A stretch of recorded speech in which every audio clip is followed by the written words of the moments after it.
हिमाचल प्रदेश के जो 102 और 108 के कर्मचारी हैं हड़ताल पर हैं और इनकी मांगे हैं कि इनको समय पे वेतन दिया जाए, न्यूनतम वेतन दिया जाए और जो ओवर टाइम लिया जाता है उसका कानूनन दोगुना भुगतान किया जाए और सैलरी स्लिप दी जाए। ये कर्मचारी 14-14 सालों से सेवाएं दे रहे हैं, पर आज भी इनको अपनी नौकरी की सुरक्षा नहीं है। जब भी कोई सरकार बदलती है, सरकार बदलने के साथ ठेकेदार बदलता है और कोई भी ठेकेदार जब आता है तो नई भई भर्ती करता है और पुराने कर्मचारियों को निकाल देते हैं। और ये सारे अनुभवी लोग हैं और इतने सालों से सेवाएं देने के बाद जब लोगों को निकाल दिया जाता है तो बहुत दिक्कत इनके परिवार वालों को होती है। और पहले भी जब इनको निकाला गया था तो एक बहुत बड़ा आंदोलन CITU की अगुवाई में लड़ा गया था। और आज भी जो कर्मचारी हड़ताल पर हैं वो नई मांग नहीं कर रहे हैं।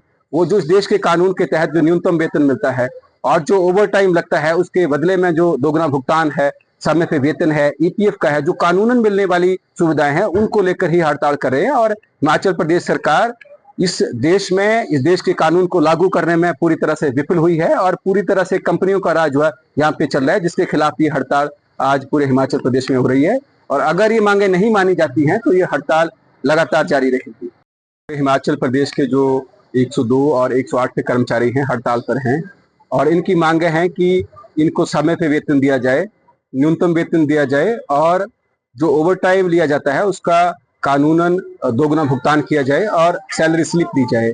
ये कर्मचारी 14-14 सालों से सेवाएं दे रहे हैं, पर आज भी इनको अपनी नौकरी की सुरक्षा नहीं है।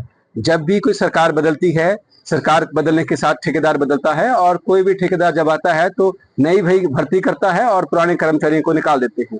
और ये सारे अनुभवी लोग हैं और इतने सालों से सेवाएं देने के बाद जब लोगों को निकाल दिया जाता है तो बहुत दिक्कत इनके परिवार वालों को होती है। और पहले भी जब इनको निकाला गया था तो एक बहुत बड़ा आंदोलन CITU की अगुवाई में लड़ा गया था। और आज भी जो कर्मचारी हड़ताल पर हैं वो नई मांग नहीं कर रहे हैं। वो जो इस देश के कानून के तहत जो न्यूनतम वेतन मिलता है और जो ओवर टाइम लगता है उसके बदले में जो दोगुना भुगतान है, समय पे वेतन है, EPF का है, जो कानूनन मिलने वाली सुविधाएं हैं उनको लेकर ही हड़ताल कर रहे हैं। और हिमाचल प्रदेश सरकार इस देश के कानून को लागू करने में पूरी तरह से विफल हुई है और पूरी तरह से कंपनियों का राज जो है यहाँ पे चल रहा है, जिसके खिलाफ ये हड़ताल आज पूरे हिमाचल प्रदेश में हो रही है। और अगर ये मांगे नहीं मानी जाती हैं तो ये हड़ताल लगातार जारी रहेगी।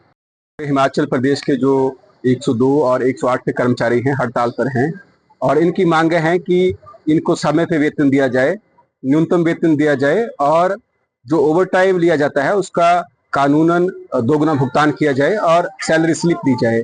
ये कर्मचारी 14-14 सालों से सेवाएं दे रहे हैं, पर आज भी इनको अपनी नौकरी की सुरक्षा नहीं है। जब भी कोई सरकार बदलती है, सरकार बदलने के साथ ठेकेदार बदलता है और कोई भी ठेकेदार जब आता है तो नई भई भर्ती करता है और पुराने कर्मचारियों को निकाल देते हैं। और ये सारे अनुभवी लोग हैं और इतने सालों से सेवाएं देने के बाद जब लोगों को निकाल दिया जाता है तो बहुत दिक्कत इनके परिवार वालों को होती है। और पहले भी जब इनको निकाला गया था तो एक बहुत बड़ा आंदोलन CITU की अगुवाई में लड़ा गया था। और आज भी जो कर्मचारी हड़ताल पर हैं वो नई मांग नहीं कर रहे हैं। वो जो इस देश के कानून के तहत जो न्यूनतम वेतन मिलता है और जो ओवर टाइम लगता है उसके बदले में जो दोगुना भुगतान है, समय पे वेतन है, EPF का है, जो कानूनन मिलने वाली सुविधाएं हैं उनको लेकर ही हड़ताल कर रहे हैं। और हिमाचल प्रदेश सरकार इस देश के कानून को लागू करने में पूरी तरह से विफल हुई है और पूरी तरह से कंपनियों का राज जो है यहाँ पे चल रहा है, जिसके खिलाफ ये हड़ताल आज पूरे हिमाचल प्रदेश में हो रही है। और अगर ये मांगे नहीं मानी जाती हैं तो ये हड़ताल लगातार जारी रहेगी।